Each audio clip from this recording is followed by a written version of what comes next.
नमस्कार। अलग अलग राज्यों की खबरों को समेटे हमारे इस विशेष कार्यक्रम भारत एट 7 में मैं साइमा खान आप सभी दर्शकों का स्वागत करती हूं। सबसे पहले नजर डाल लेते हैं हेडलाइंस पर। आत्मविश्वास से लैस भारत विमानन क्षेत्र में तेजी से भर रहा है उड़ान। अंतर्राष्ट्रीय वायु परिवहन संघ की 81वीं वार्षिक आम बैठक में पीएम मोदी ने कहा कि उड़ान योजना की सफलता विमानन क्षेत्र में स्वर्णिम अध्याय।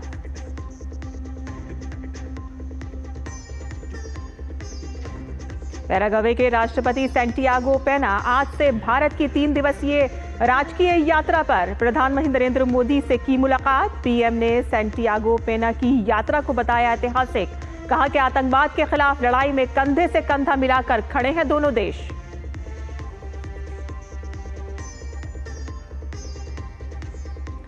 पूर्वोत्तर में भारी बारिश और बाढ़ से हालात गंभीर। भारतीय सेना और असम राइफल्स का ऑपरेशन जल रहा 2 जारी। 500 से अधिक लोगों को बचाया गया। एनडीआरएफ, एसडीआरएफ और भारतीय सेना मौके पर तैनात।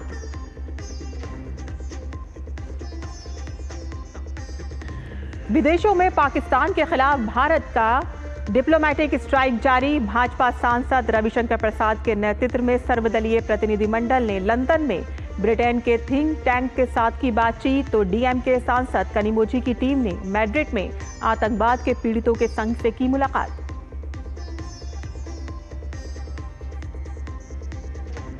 और आतंकवाद से जुड़े मामले में महाराष्ट्र एटीएस की बड़ी कार्रवाई। गुप्त सूचना के आधार पर प्रतिबंधित संगठन सिमी के पूर्व सदस्य साकिब नाचन के ठिकानों पर छापेमारी। 12 को हिरासत में लेकर जारी है पूछताछ।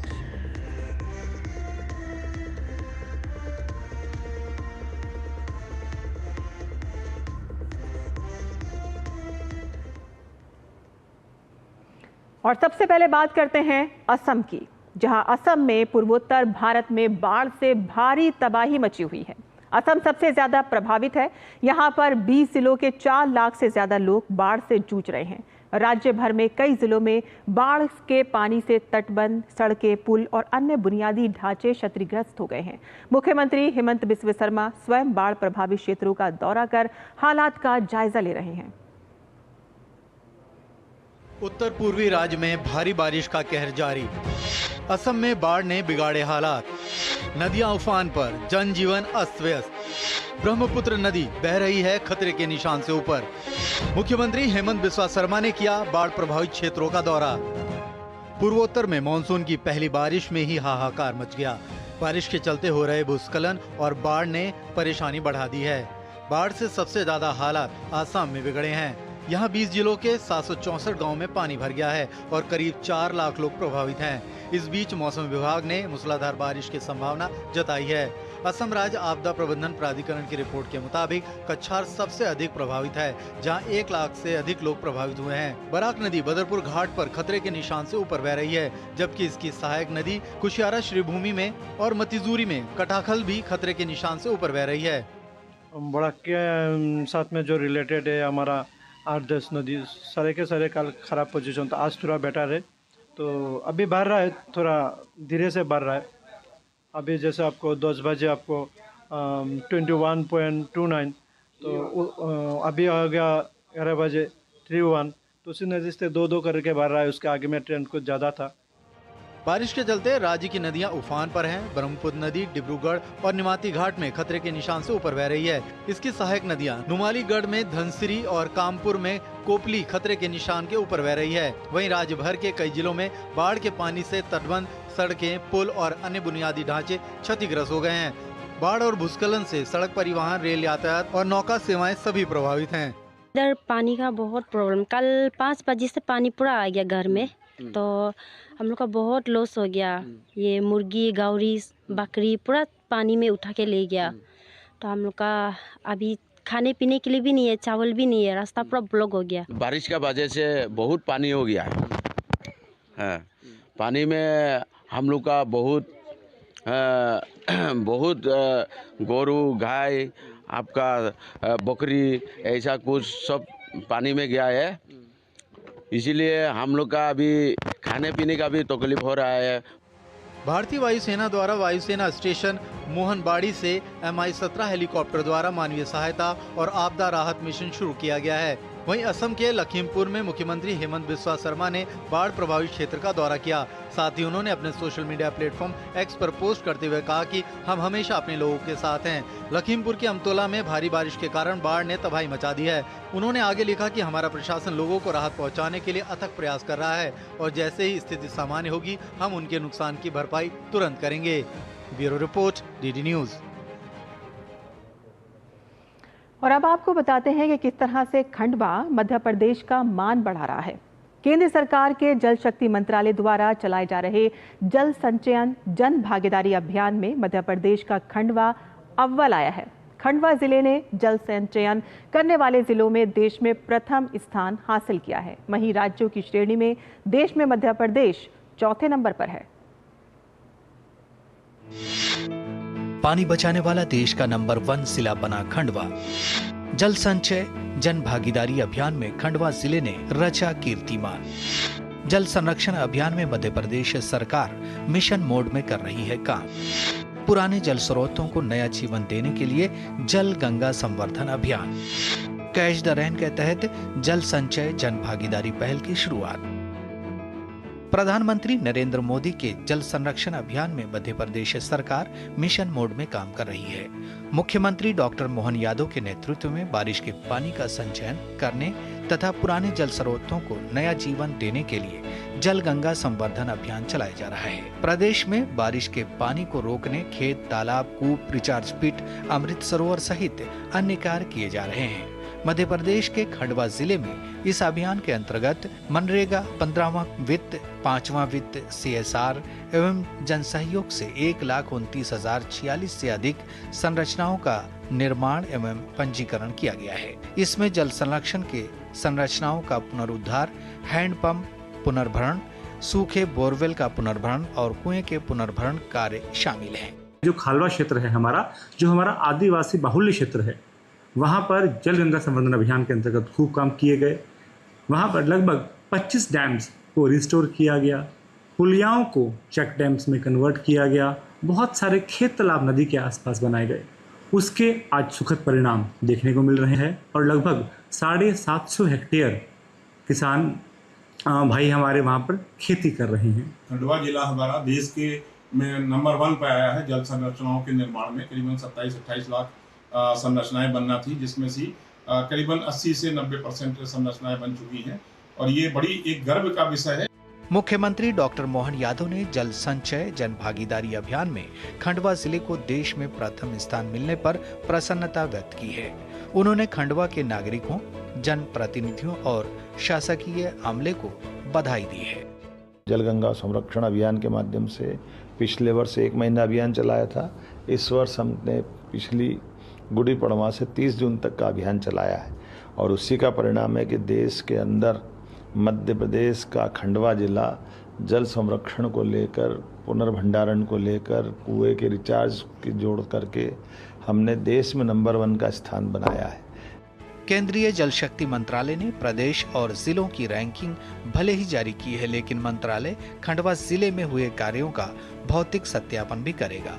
इसके बाद ही केंद्र सरकार द्वारा पुरस्कार की घोषणा की जाएगी। उल्लेखनीय है कि जल संचय जन भागीदारी अभियान के अंतर्गत 1 अप्रैल 2024 से 31 मई 2025 के बीच जो निर्माण किया गया है, उसके आधार पर ही खंडवा जिला देश में पहले नंबर पर है।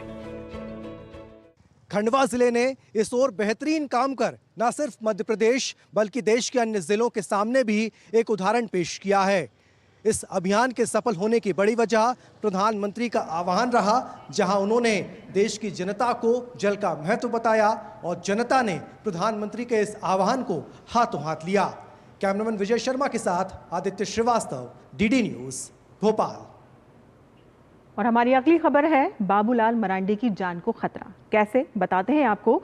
झारखंड के प्रदेश भाजपा अध्यक्ष और नेता प्रतिपक्ष बाबूलाल मरांडी ने अपनी जान पर खतरा बताया है। उन्होंने राज्य की हेमंत सरकार पर कई गंभीर आरोप लगाते हुए कहा कि उन पर जानलेवा हमला हो सकता है और उन्हें झूठे मुकदमे में भी फंसाया जा सकता है। भाजपा प्रदेश अध्यक्ष बाबूलाल मरांडी ने झारखंड सरकार पर लगाए कई गंभीर आरोप।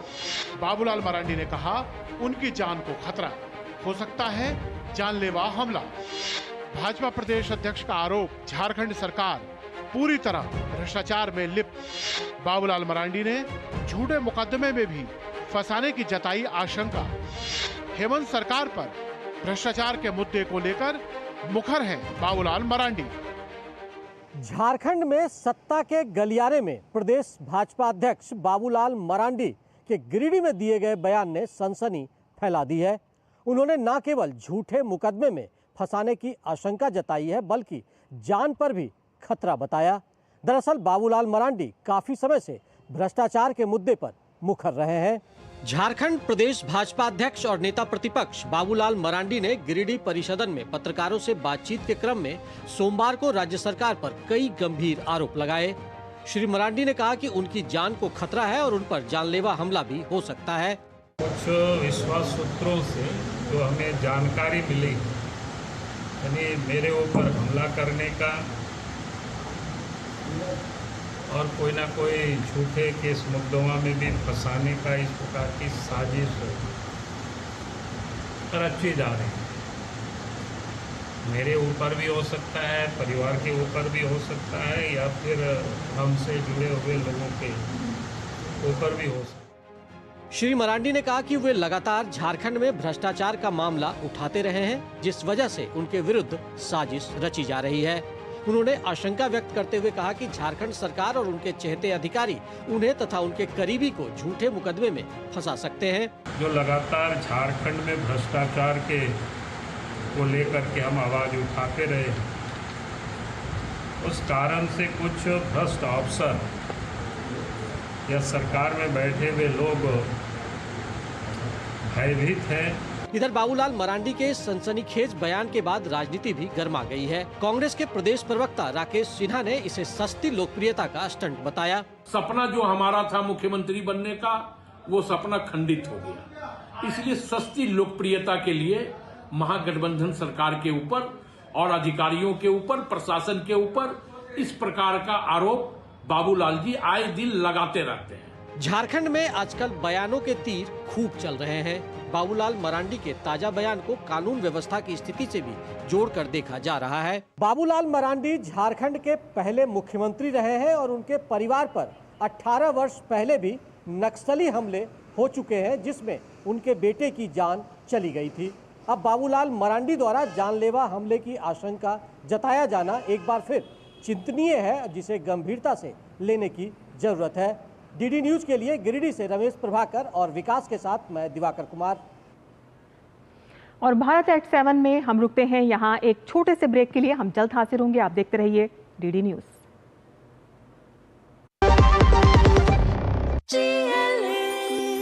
जो लक्ष्य चुना था समझ आने लगा है। GLA यूनिवर्सिटी, उच्च लक्ष्य की निश्चित प्राप्ति।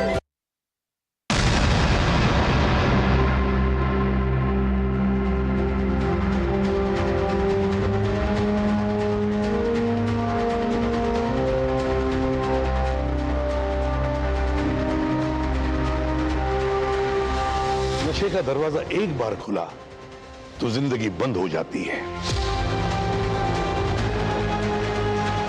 ये नशे का दरवाजा हमें तोड़ना ही होगा। दरवाजा तोड़ दो। नालसा की डॉन स्कीम है, एक मिशन एक जंग।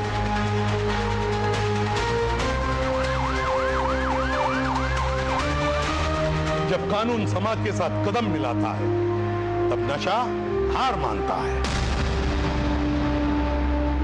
विक्टिम्स के लिए लीगल मदद, परिवारों के लिए समर्थन और हर गली हर स्कूल में नशे के खिलाफ एक बुलंद आवाज।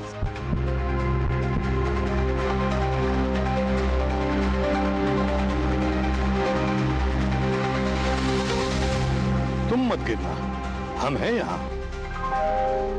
नालसा की डॉन यूनिट के साथ कानून भी, इंसाफ भी और सहारा भी।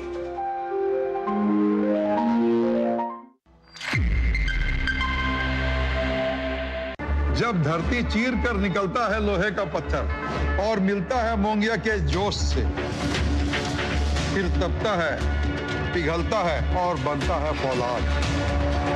अब होता है सरिया सारी खूबियों के साथ। मोंगिया स्टील, मजबूत देश का मजबूत सरिया। वाह यार, क्या सही हुआ। मेरा भी मन करता है कुछ करने का। मन करता है तो करो।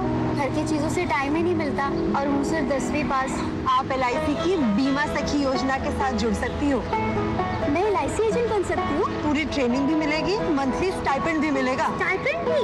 ऊपर से कमीशन अलग। LIC बीमा सखी योजना से जुड़ने के लिए अपनी नजदीकी LIC शाखा से संपर्क करें। LIC बीमा सखी योजना, अपनी शुरुआत अपने हिसाब से। ब्रेक के बाद आपका फिर से स्वागत है। आप देख रहे हैं भारत एट 7। बात करते हैं राजस्थान की, जहां गुजरात के सरदार सरोवर बांध से निकल रही नर्मदा नहर ने राजस्थान के सांचौर, जालौर और बाड़मेर जिले की तस्वीर बदल दी है। सरदार सरोवर से राजस्थान तक 458 किलोमीटर लंबी नहर है। ये सिंचाई और पेयजल दोनों के लिए बहुउद्देशीय परियोजना है। बाड़मेर में इस नहर से मिलने वाले पानी से दोनों जिलों के खेतों में फसलें लहलहा रही हैं। नर्मदा नहर ने बदली सांचौर, जालौर और बाड़मेर जिले की तकदीर।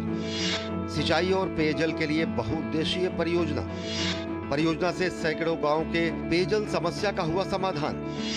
नर्मदा से बॉर्डर के गांवों तक पहुंचा मीठा पानी और बढ़ा सिंचित क्षेत्र। 2700 करोड़ रुपए की परियोजना और 532 किलोमीटर लंबी नहर।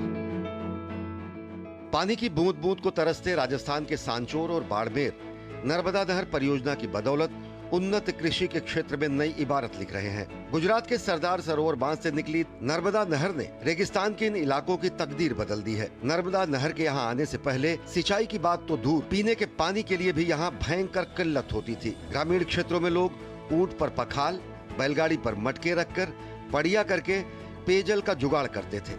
किंतु अब सांचौर, जालौर और बाड़मेर में इन क्षेत्रों में नर्मदा नहर आने के बाद तस्वीर बदल गई है। रेगिस्तान के धोरों में अब बागवानी और खेती लहलहा रही है। बादाम, अनार, आम, खजूर के बगीचे किसानों की किस्मत बदल रहे हैं।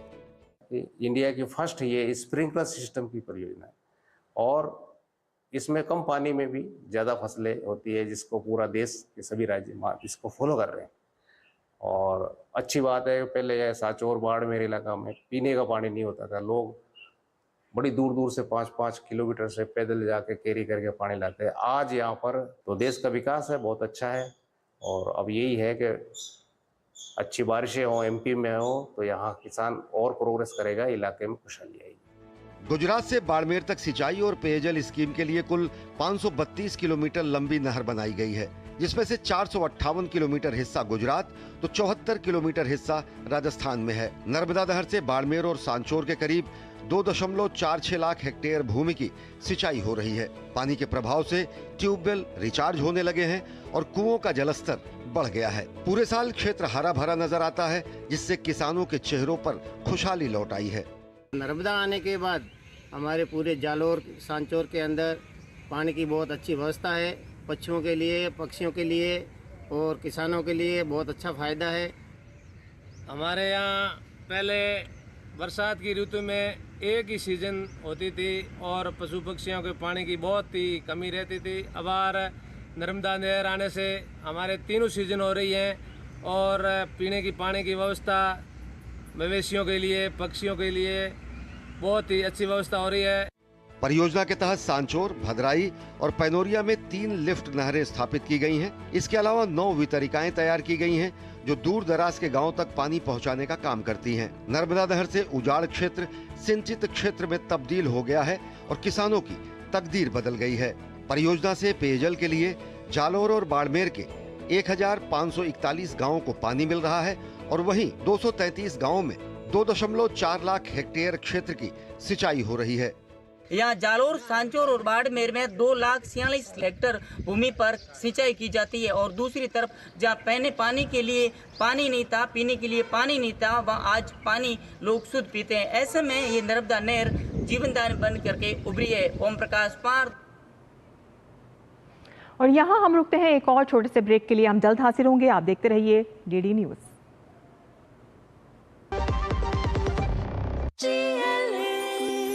जो लक्ष्य चुना था समझ आने लगा है।